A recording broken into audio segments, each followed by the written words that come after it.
Hello everyone, my name is Rochelle Innocent and I'm the founder and CEO of Project Purpose. Welcome to our channel.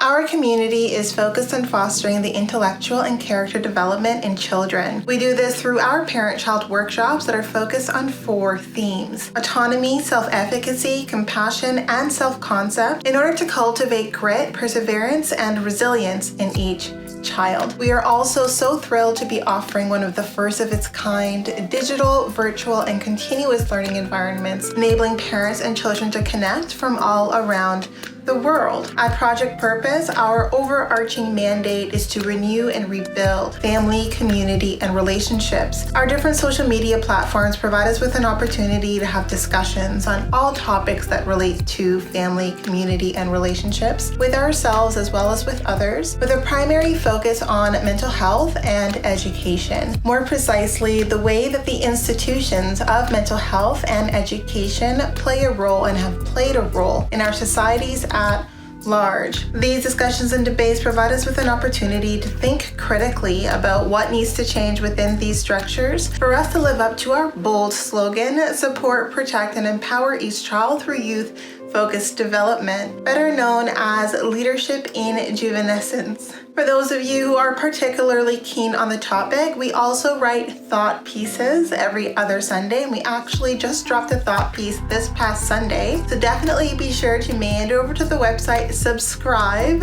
and check out our online content. If it is the case that you are looking for a listening alternative, well, we're available on 10 different podcast platforms for your listening leisure, and we provided you with access to the links in the description down below. Now, as is the convention, be sure to subscribe, hit that post notification bell so that you are aware of every time we post. And of course, if you like these conversations and you want to keep them going, like, comment, and share this segment. Let's get into it.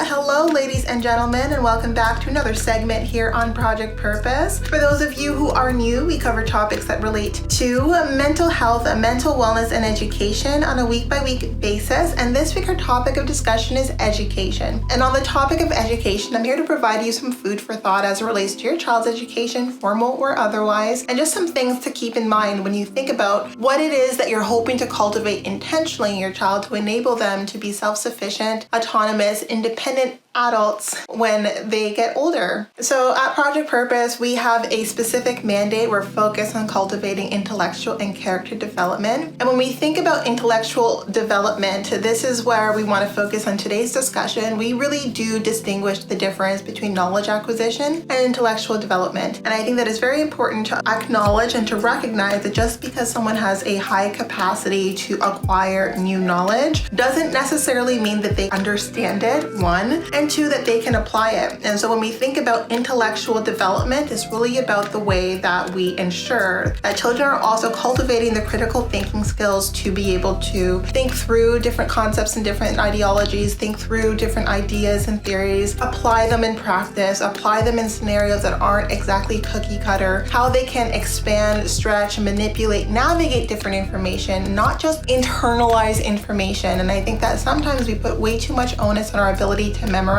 We put too much emphasis, too much value on people's ability to recall and recognize specific information, and not enough value to see in how many different ways can this person apply this information in a multitude of different settings. So a couple of analogies to really bring my point home is like the difference between a creator, an author, and a plagiarist. Someone who's an author can think something through, can be provided an idea or even generate an idea, and from that idea they really are able to build something beautiful. They're building out concepts, ideals, they're building out dreams, visions, different ways of thinking, different ways of being as a result of like this one idea that you wouldn't think could expand in that way. Whereas a plagiarist, someone who can hear that information and then recite that information, is not someone who necessarily has the capacity to generate that conclusion or to come up with similar ideas or similar points of view or even contrary points of view. They're just sort of reciting, reiterating, and repeating what it is that they've heard. And I think that we do ourselves a disservice if we assume that someone's capacity to recall, to recognize, to repeat information that they've been provided, to essentially regurgitate information is some sort of indication that there's some intellectual development taking place. It just simply means that they've acquired the knowledge, but acquiring the knowledge is just half of the game. We need to make sure that they are able to apply the knowledge in a way that shows deeper thinking, in a way that shows an understanding of some of the layers, the depth and complexity that can be introduced in that same situation. And I think that that's sort of the difference between what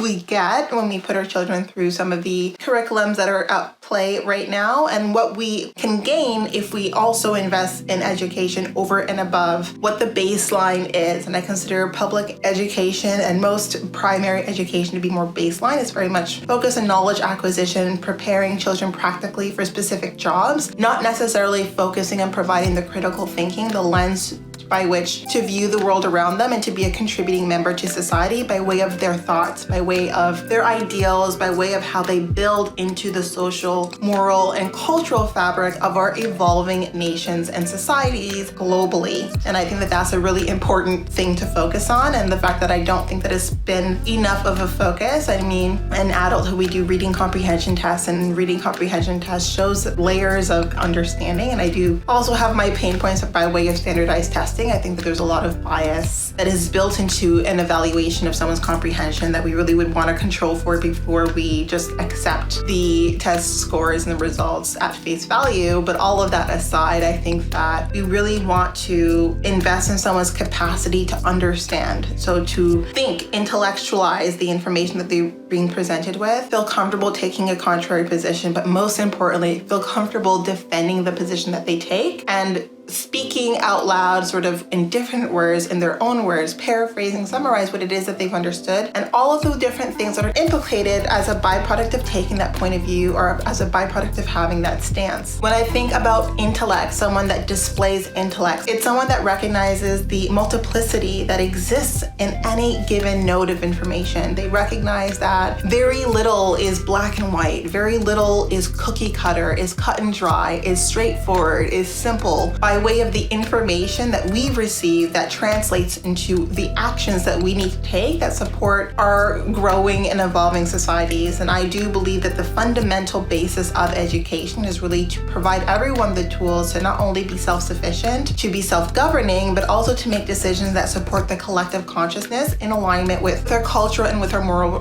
fabric. And I think that these are very important objectives to accomplish. I think that these are things that don't happen by accident. And I think too many of us assume, that, if we've gone through school, we have the capacity to make difficult, critical decisions because as a byproduct of schooling we had, we would assume that it cultivates a bit of a critical thinking lens. But if you really think about your ability to extract information from the information that you're given, are you just someone who is like an acquirer of knowledge, someone who has all this knowledge accrued and is ready to regurgitate or ready to repeat at any instance? Or are you someone who's really invested in having a deep level of understanding in the information being presented to you? Are you invested in seeing that information from multiple points of view? Are you invested in recognizing that there's different layers and complexities that are only available as we grow and develop ourselves intellectually? There are things that we can be intellectually close to in one moment, and until we further invest in sort of the intellectual growth and development of ourselves, that information is not going to be accessible to us. And this is something, the reason why I emphasize this is even for me, there are books that I've read 20 years ago, 10 years ago, 5 years ago, that when I read now, my life experience, my commitment to learning, my commitment to growing, to understanding new schools of thought and new philosophies layer into the way that I now receive information presently differently from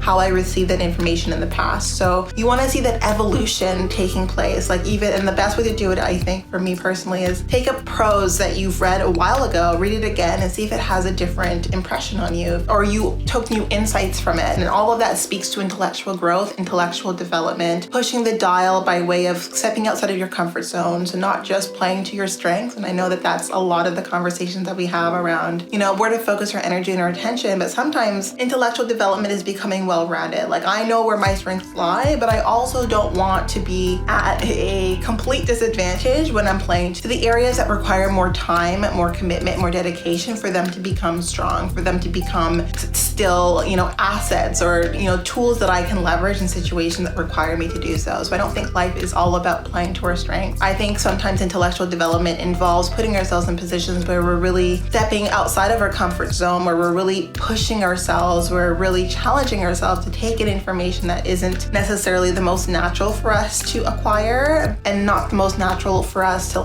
excel, but we're changing, we're shifting, we're pushing, driving the needle in our own personal intellectual development. And the thing about intellectual development is it contradicts performance. So sometimes when it is the case that you're developing intellectually, you're seeing things differently, that's not necessarily going to translate in your grade, right? Like, if you're just getting it, if it's your strength, you're going to excel, but your level of understanding is in alignment with how you're being graded. But if you're in the process of really opening different channels, new channels, then recognize that your level of understanding, the different levels of intellect that you're achieving, it might not necessarily be captured in a performance-driven and competitive environment, but that you've changed, that you've shifted, that you see the world differently as a byproduct to investing in yourself intellectually. So I wanted to get on here and really talk about that, really focus on it, really hone in on why we differentiate between knowledge acquisition, which I think is what you get in a standard schooling environment, in a standard schooling setting, and intellectual development, and why education as it is right now in North American countries is not about intellectual development. It's most definitely about knowledge acquisition. And when we want to think about intellectual development, something that typically could or should occur in higher levels of education, so post-secondary, postgraduate education, for some people that's too late, right? And not all of us get there. So I think it's important that we think about, for our children, well, what can we invest in outside of this modern day schooling system that really ensures that we're building into our children that critical thinking lens, that toolkit. And FYI, we have e-modules available to do just that. So if you do have a child, if you are aware that, knowledge acquisition and intellectual development are not the same thing, if you want to invest in your child's intellectual development, invest in their character development, which will be a topic of discussion in our next video this week, then I definitely suggest that you check out our e-modules for children. Autonomy, self-efficacy, compassion, and self-concept build into intellectual development. They build into cultivating a critical thinking lens that we all need to have in place to make decisions in a rapidly changing, highly disrupted environment, not just locally, but